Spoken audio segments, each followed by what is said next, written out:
Of Mice and Men by John Steinbeck, Chapter 5. One end of the great barn was piled high with new hay, and over the pile hung the 4-talon Jackson fork suspended from its pulley.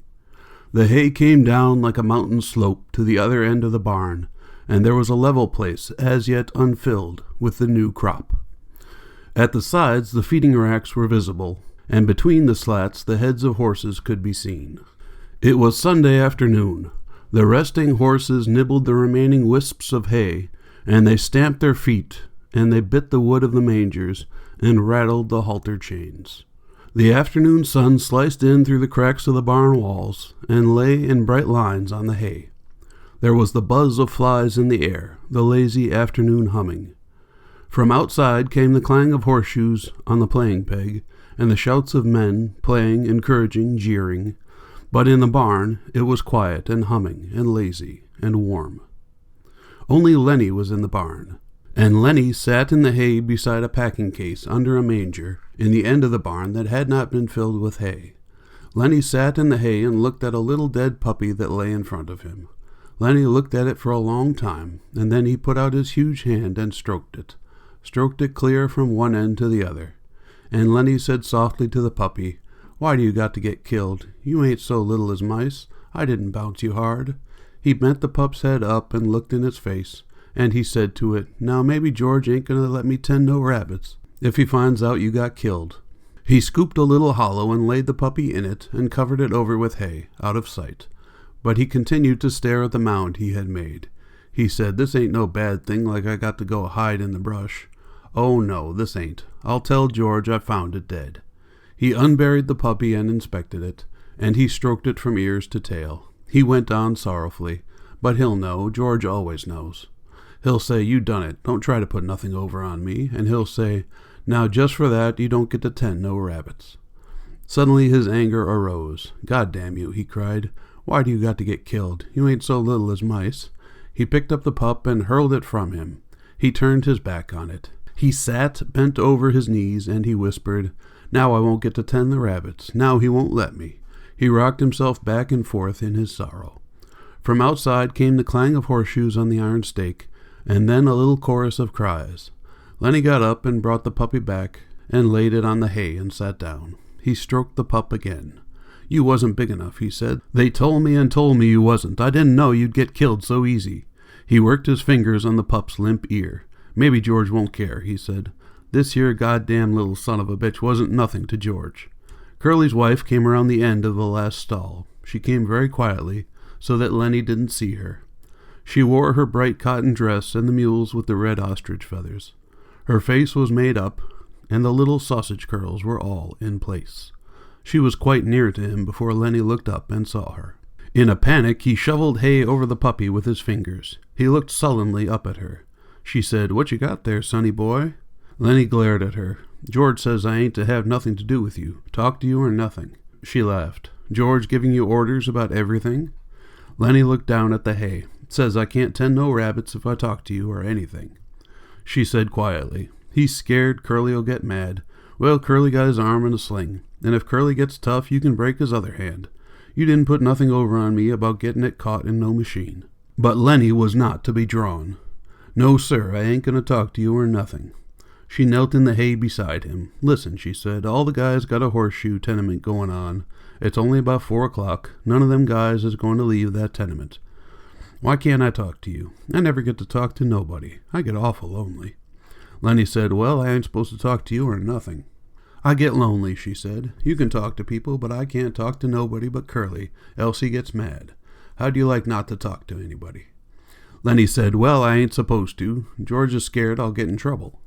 She changed the subject. "What you got covered up there?" Then all of Lennie's woe came back on him. "Just my pup," he said sadly. "Just my little pup." And he swept the hay from on top of it. "Why, he's dead," she cried. "He was so little," said Lennie. "I was just playing with him, and he made like he's going to bite me, and I made like I was going to smack him, and I done it. And then he was dead." She consoled him. "Don't you worry none. He was just a mutt. You can get another one easy. The whole country is full of mutts." "It ain't that so much," Lennie explained miserably. "George ain't going to let me tend no rabbits now." Why don't he? Well, he said if I done any more bad things, he ain't gonna let me tend the rabbits. She moved closer to him, and she spoke soothingly. Don't you worry about talking to me. Listen to the guys yell out there. They got $4 bet in that tenement. None of them ain't gonna leave till it's over. If George sees me talking to you, he'll give me hell, Lennie said cautiously. He told me so. Her face grew angry. What's the matter with me? She cried. Ain't I got a right to talk to nobody? What do they think I am, anyways? You're a nice guy.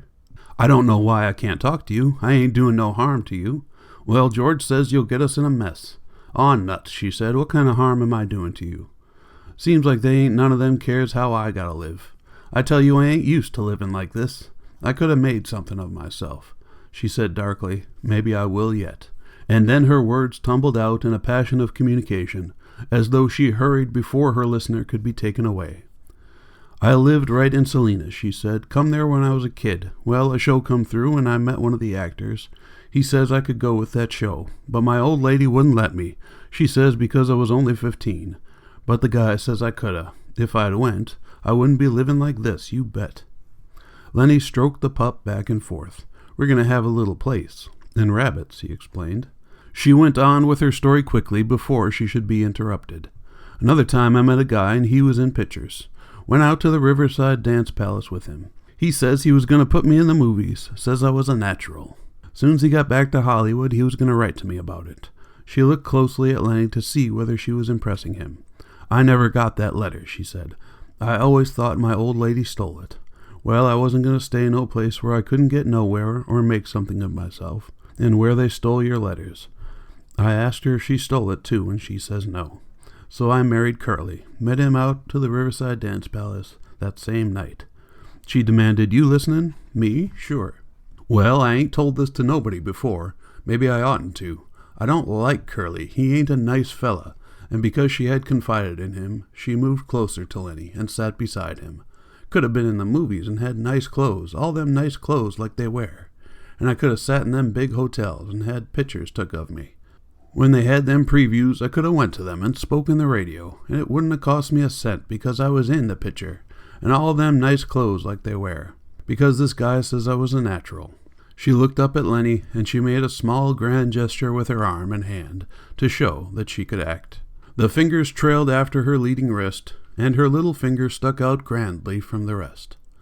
Lennie sighed deeply. From outside came the clang of a horseshoe on metal, and then a chorus of cheers. Somebody made a ringer, said Curley's wife. Now the light was lifting as the sun went down, and the sun-streaks climbed up the wall and fell over the feeding racks and over the heads of the horses. Lennie said, maybe if I took this pup out and throwed him away, George wouldn't never know, and then I could tend the rabbits without no trouble. Curley's wife said angrily, don't you think of nothing but rabbits? We're going to have a little place, Lennie explained patiently. We're going to have a house and a garden and a place for alfalfa, and that alfalfa is for the rabbits, and I take a sack and get it all full of alfalfa, and then I take it to the rabbits. She asked, what makes you so nuts about rabbits? Lennie had to think carefully before he could come to a conclusion. He moved cautiously close to her until he was right against her. I like to pet nice things. Once at a fair I seen some of them long-hair rabbits, and they was nice, you bet. Sometimes I've even pet mice, but not when I could get nothing better. Curley's wife moved away from him a little. I think you're nuts, she said. No, I ain't, Lennie explained earnestly. George says I ain't. I like to pet nice things with my fingers, soft things. She was a little bit reassured. Well, who don't, she said. Everybody likes that. I like to feel silk and velvet. Do you like to feel velvet? Lennie chuckled with pleasure. You bet, by God, he cried happily, and I had some, too. A lady give me some, and that lady was my own Aunt Clara. She give it right to me, about this big a piece. I wished I had that velvet right now. A frown came over his face. I lost it, he said. I ain't seen it for a long time. Curley's wife laughed at him. You're nuts, she said, but you're a kind of nice fella, just like a big baby. But a person can see kind of what you mean.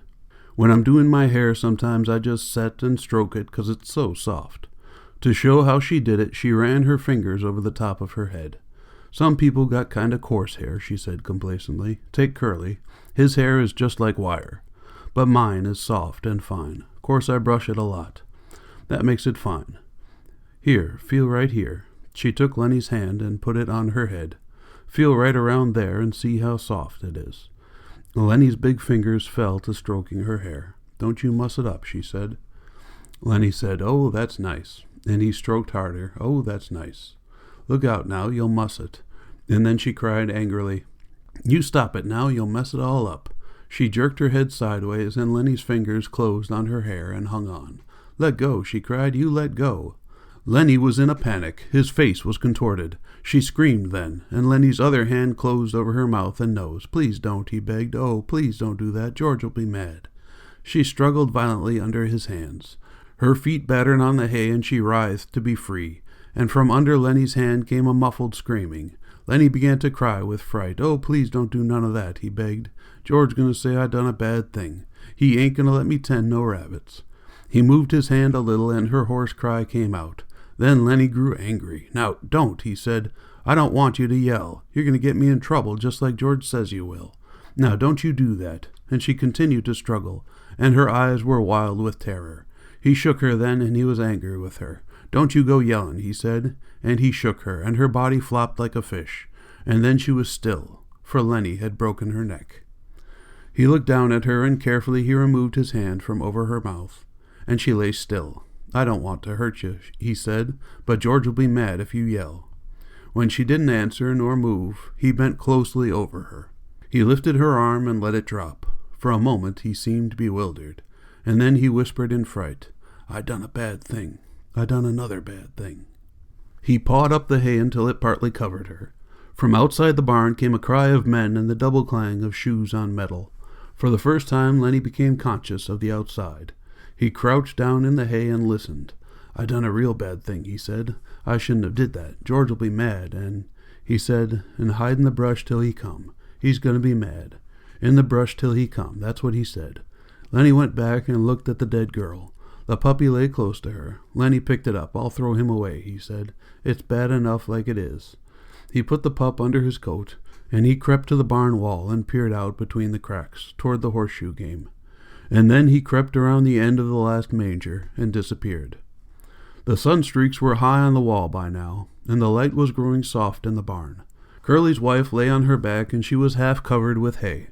It was very quiet in the barn, and the quiet of the afternoon was on the ranch. Even the clang of the pitched shoes, even the voices of the men in the game, seemed to grow more quiet. The air in the barn was dusky in advance of the outside day. A pigeon flew in through the open hay door and circled and flew out again. Around the last stall came a shepherd bitch, lean and long with heavy, hanging dugs. Halfway to the packing box where the puppies were, she caught the dead scent of Curley's wife, and the hair rose along her spine. She whimpered and cringed to the packing box, and jumped in among the puppies. Curley's wife lay with a half-covering of yellow hay, and the meanness and the plannings and the discontent and the ache for attention were all gone from her face. She was very pretty and simple, and her face was sweet and young. Now her rouged cheeks and her reddened lips made her seem alive and sleeping very lightly. The curls, tiny little sausages, were spread on the hay behind her head, and her lips were parted. As happens sometimes, a moment settled and hovered and remained for much more than a moment, and sound stopped, and movement stopped for much, much more than a moment. Then gradually time awakened again and moved sluggishly on. The horses stamped on the other side of the feeding racks, and the halter chains clinked. Outside, the men's voices became louder and clearer. From around the end of the last stall, old Candy's voice came. "Lennie," he called. "Oh, Lennie, you in here? I've been figuring some more. Tell you what we can do, Lennie." Old Candy appeared around the end of the last stall. "Oh, Lennie," he called again. And then he stopped, and his body stiffened. He rubbed his smooth wrist on his white stubble whiskers. "I didn't know you was here," he said to Curley's wife. When she didn't answer, he stepped nearer. "You oughtn't to sleep out here," he said disapprovingly. And then he was beside her, and, oh, Jesus Christ! He looked about helplessly, and he rubbed his beard. And then he jumped up and went quickly out of the barn. But the barn was alive now. The horses stamped and snorted, and they chewed the straw of their bedding, and they clashed the chains of their halters. In a moment Candy came back, and George was with him. George said, "What was it you wanted to see me about?" Candy pointed at Curley's wife. George stared.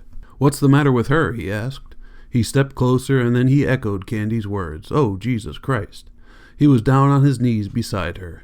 He put his hand over her heart, and finally, when he stood up, slowly and stiffly, his face was as hard and tight as wood, and his eyes were hard. Candy said, "What done it?" George looked coldly at him. "Ain't you got any idea?" he asked. And Candy was silent. "I should have knew," George said hopelessly. "I guess maybe way back in my head I did." Candy asked, "What we gonna do now, George? What we gonna do now?" George was a long time in answering. "Guess we gotta tell the guys. I guess we gotta get him and lock him up. We can't let him get away. Why, the poor bastard'd starve." And he tried to reassure himself. Maybe they'll lock him up and be nice to him. But Candy said excitedly, "We ought to let him get away. You don't know that Curley. Curley gonna want to get him lynched. Curley'll get him killed." George watched Candy's lips. "Yeah," he said at last, "that's right, Curley will, and the other guys will." And he looked back at Curley's wife. Now Candy spoke his greatest fear. "You and me can get that little place, can't we, George? You and me can go there and live nice, can't we, George? Can't we?" Before George answered, Candy dropped his head and looked down at the hay. He knew. George said softly, "I think I knowed from the very first. I think I knowed we'd never do her. He used to like to hear about it so much I got to thinking maybe we would." "Then it's all off?" Candy asked sulkily. George didn't answer his question. George said, "I'll work my month and I'll take my $50 and I'll stay all night in some lousy cat house. Or I'll sit in some pool room till everybody goes home. And then I'll come back and work another month and I'll have $50 more." Candy said, "He's such a nice fella. I didn't think he'd do nothing like this." George still stared at Curly's wife. "Lennie never done it in meanness," he said. "All the time he done bad things, but he never done one of 'em mean." He straightened up and looked back at Candy. "Now listen, we gotta tell the guys. They got to bring him in, I guess. There ain't no way out. Maybe they won't hurt him." He said sharply, "I ain't gonna let 'em hurt Lennie. Now you listen. The guys might think I was in on it. I'm gonna go in the bunkhouse. Then in a minute you come out and tell the guys about her, and I'll come along and make like I never seen her. Will you do that, so the guys won't think I was in on it?" Candy said, "Sure, George, sure, I'll do that." "Okay, give me a couple minutes then, and you come running out and tell like you just found her. I'm going now." George turned and went quickly out of the barn. Old Candy watched him go. He looked helplessly back at Curly's wife, and gradually his sorrow and his anger grew into words. "You goddamn tramp," he said viciously. "You done it, didn't you? I s'pose you're glad. Everybody knowed you'd messed things up. You wasn't no good. You ain't no good now, you lousy tart." He sniveled, and his voice shook. "I could have hoed in the garden and washed dishes for them guys." He paused and then went on in a sing-song, and he repeated the old words. "If they was a circus or a baseball game, we would have went to her. Just said to hell with work and went to her. Never asked nobody say so. And they'd have been a pig and chickens, and in the winter the little fat stove, and the rain comin', and us just settin' there." His eyes blinded with tears, and he turned and went weakly out of the barn, and he rubbed his bristly whiskers with his wrist stump. Outside, the noise of the game stopped. There was a rise of voices in question, a drum of running feet, and the men burst into the barn. Slim and Carlson, and young Whit and Curley, and Crooks keeping back out of attention range. Candy came after them, and last of all came George. George had put on his blue denim coat and buttoned it, and his black hat was pulled down low over his eyes. The men raced around the last stall. Their eyes found Curly's wife in the gloom. They stopped and stood still, and looked. Then Slim went quietly over to her, and he felt her wrist. One lean finger touched her cheek, and then his hand went under her slightly twisted neck, and his fingers explored her neck. When he stood up, the men crowded near, and the spell was broken. Curly came suddenly to life. "I know who done it," he cried. "That big son of a bitch done it. I know he done it. Why, everybody else was out there playing horseshoes." He worked himself into a fury. "I'm going to get him. I'm going for my shotgun. I'll kill the big son of a bitch myself. I'll shoot him in the guts. Come on, you guys." He ran furiously out of the barn. Carlson said, "I'll get my Luger," and he ran out too. Slim turned quietly to George. "I guess Lennie done it all right," he said. "Her neck's bust. Lennie could have did that." George didn't answer, but he nodded slowly. His hat was so far down on his forehead that his eyes were covered. Slim went on, "Maybe like that time in Weed you was tellin' about." Again George nodded. Slim sighed. "Well, I guess we got to get him. Where you think he might have went?" It seemed to take George some time to free his words. "He would have went south," he said. "We come from north, so he would have went south." "I guess we got to get him," Slim repeated. George stepped close. Couldn't we maybe bring him in and they'll lock him up? He's nuts, Slim. He never done this to me mean. Slim nodded. We might, he said. If we could keep Curley in, we might. But Curley's going to want to shoot him. Curley's still mad about his hand. And suppose they lock him up and strap him down and put him in a cage. That ain't no good, George. I know, said George, I know. Carlson came running in. The bastard stole my Luger, he shouted. It ain't in my bag. Curley followed him, and Curley carried a shotgun in his good hand. Curley was cold now. All right, you guys, he said. The N-word's got a shotgun. You take it, Carlson. When you see him, don't give him no chance. Shoot for his guts. That'll double him over. Whit said excitedly, I ain't got a gun. Curley said, you go in Soledad and get a cop. Get Al Wiltz, he's deputy sheriff. Let's go now. He turned suspiciously on George. You're coming with us, fella? Yeah, said George, I'll come. But listen, Curley, the poor bastard's nuts. Don't shoot him. He didn't know what he was doing. Don't shoot him, Curley cried. He got Carlson's Luger. Of course we'll shoot him. George said weakly, maybe Carlson lost his gun. I seen it this morning, said Carlson. No, it's been took. Slim stood looking down at Curley's wife. He said, Curley, maybe you better stay here with your wife. Curley's face reddened. I'm going, he said. I'm going to shoot the guts out of that big bastard myself. Even if I only got one hand, I'm going to get him. Slim turned to Candy. You stay here with her then, Candy. The rest of us better get going. They moved away. George stopped a moment beside Candy, and they both looked down at the dead girl until Curley called, You, George, you stick with us so we don't think you had nothing to do with this. George moved slowly after them, and his feet dragged heavily. And when they were gone, Candy squatted down in the hay and watched the face of Curley's wife. Poor bastard, he said softly. The sound of the men grew fainter. The barn was darkening gradually, and, in their stalls, the horses shifted their feet and rattled the halter chains. Old Candy lay down in the hay and covered his eyes with his arm.